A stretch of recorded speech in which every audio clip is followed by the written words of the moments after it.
جو لوگ آج مظلوموں پر ظلم کر رہے ہیں، تم ختم ہو گئے، تمہارا ظلم ختم ہوگا، تم ختم ہو گئے، تمہارا وجود اس زمین سے اللہ مٹائے گا انشاءاللہ۔ کیونکہ اللہ نے قرآن میں فرما دیا، جنہوں نے اللہ پر ایمان لایا اور ڈٹ گئے زمین پر، اللہ ان کی فرشتوں سے مدد کرتا۔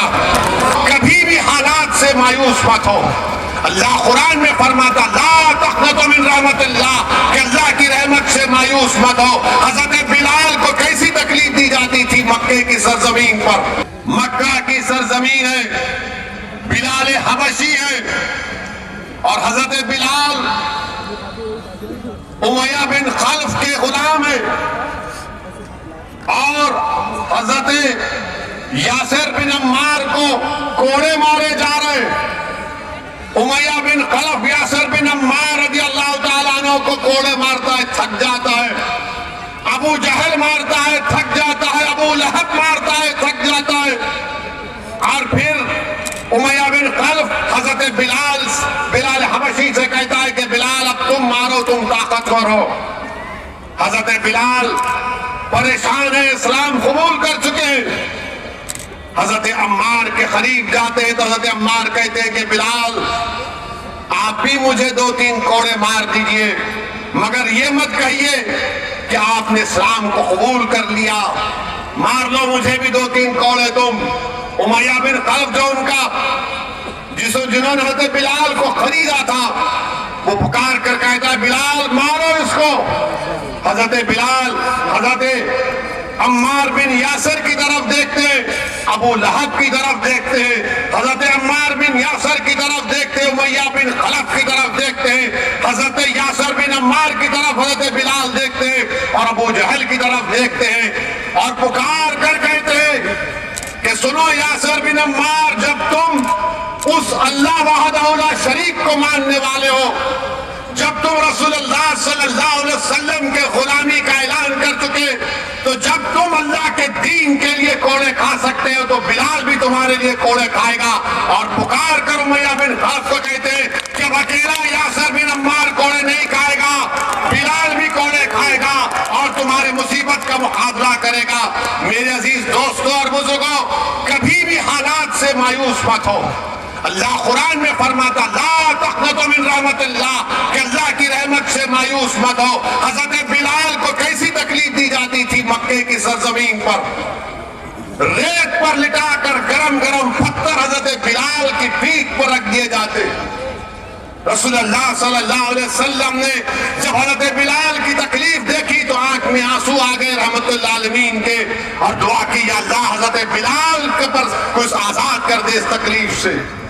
صدیق اکبر کہتے ہیں، اور رسول اللہ صلی اللہ علیہ وسلم کی آنکھ میں آنسو دیکھ کر کہتے ہیں کہ یا رسول اللہ آپ کی آنکھ میں آنسو کیسے ہیں؟ تو رسول اللہ صلی اللہ علیہ وسلم فرماتے ہیں کہ میں بلال کی تکلیف کو برداشت نہیں کر سکتا، کہ ہے کہ جو بلال کو خرید کر آزاد کر دے۔ صدیق اکبر جاتے ہیں، حضرت عباس سے کہتے ہیں جو اس وقت تک اسلام نہیں قبول کیے، ان سے کہتے ہیں کہ جاؤ امیہ بن خلف سے بات کرو کہ اس کو آزاد کریں، اور کیا قیمت ہوگی ہم دے دیں گے۔ امیہ بن خلف راضی نہیں ہوتا۔ صدیق اکبر جب آ کر کہتے ہیں کہ میں خریدنا چاہتا ہوں، آزاد کرنا چاہتا ہوں حضرت بلال کو، تو ظالم امیہ بن خلف کہتا ہے کہ میں نے 50 دینار میں حضرت بلال کو خریدا، 1000 دینار دینا پڑے گا، اور تمہارے پاس جو دو رومی غلام ہے اس کو بھی دینا پڑے گا۔ صدیق اکبر راضی ہوتے ہیں۔ حضرت بلال کو جب اٹھاتے تو حضرت بلال، سیرت کی کتابوں میں آیا کہ حضرت بلال جس طرح ہم سجدے میں ہوتے ہیں اس طرح سجدے میں گرے ہوئے، اور جسم پر گرم گرم پتھر لگے ہوئے اور خون بہ رہا ہے۔ صدیق اکبر حضرت بلال کو کھاتے ہیں، اپنے گھر کو لے کر جاتے ہیں، ان کی صفائی کرتے ہیں، کپڑے پہناتے ہیں، اور ان سے کہتے ہیں کہ چلو۔ حضرت بلال رونا شروع کر دیتے ہیں۔ انہوں نے زندگی میں اپنے باپ کی محبت نہیں دیکھی تھی، حضرت بلال نے خوب روتے ہیں۔ تو صدیق اکبر ان سے کہتے ہیں کہ بلال یہی پر رو لینا، آقا کے سامنے نہیں رونا، میں دنیا کا رونا دیکھ سکتا ہوں، رسول اللہ صلی اللہ علیہ وسلم کے آنکھ میں آنسو کو برداشت نہیں کر سکتا۔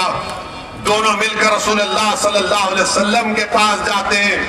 رسول اللہ صلی اللہ علیہ وسلم حضرت بلال کا استقبال کرتے ہیں اور صدیق اکبر سے کہتے ہیں کہ تم نے بہت بڑا کام کیا, شکریہ. یہ صدیق اکبر حضرت بلال سے کہتے ہیں کہ رسول اللہ کے سامنے رونا نہیں, صلی اللہ علیہ وسلم کے سامنے. وہ رسول اللہ صلی اللہ علیہ وسلم کے سامنے کہتے ہیں یا رسول اللہ میری ساری دولت آپ پر قربان, آپ نے کیسے شکریہ کہا, یہ دولت آپ کی ہے.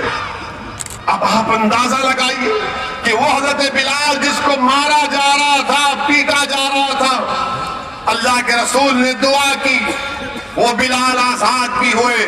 اور اللہ کے رسول صلی اللہ علیہ وسلم نے حضرت بلال سے کہا کہ آؤ بلال میرے سینے سے لگ جاؤ. میرے عزیز دوستوں اور بزرگوں, یاد رکھو یہ ظلم ختم ہوگا, یہ ظلم ختم ہوگا انشاءاللہ تعالی. جو لوگ آج مظلوموں پر ظلم کر رہے ہیں, تم ختم ہو گئے, تمہارا ظلم ختم ہوگا, تم ختم ہو گئے, تمہارا وجود اس زمین سے اللہ مٹائے گا انشاءاللہ. تمہارا ظلم ہمارے حوصلوں کو, ہمارے پیروں میں ڈگمگاہٹ نہیں پیدا کرے گا. تم جتنا ظلم کرو گے ہمارے حوصلے بڑھتے جائیں گے, تم جتنا دباؤ گے اتنا اٹھیں گے انشاءاللہ تعالی. کیونکہ اللہ نے قرآن میں فرما دیا جنہوں نے اللہ پر ایمان لایا اور ڈٹ گئے زمین پر, اللہ ان کی فرشتوں سے مدد کرتا.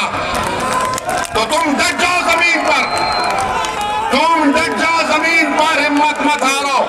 جیسا کہ کسی شاعر نے اچھا کہا, ادھر آ ستمگر ہنر آزمائے, ادھر آ ستمگر ہنر آزمائے, تو تیر آزما ہم جگر آزمائے.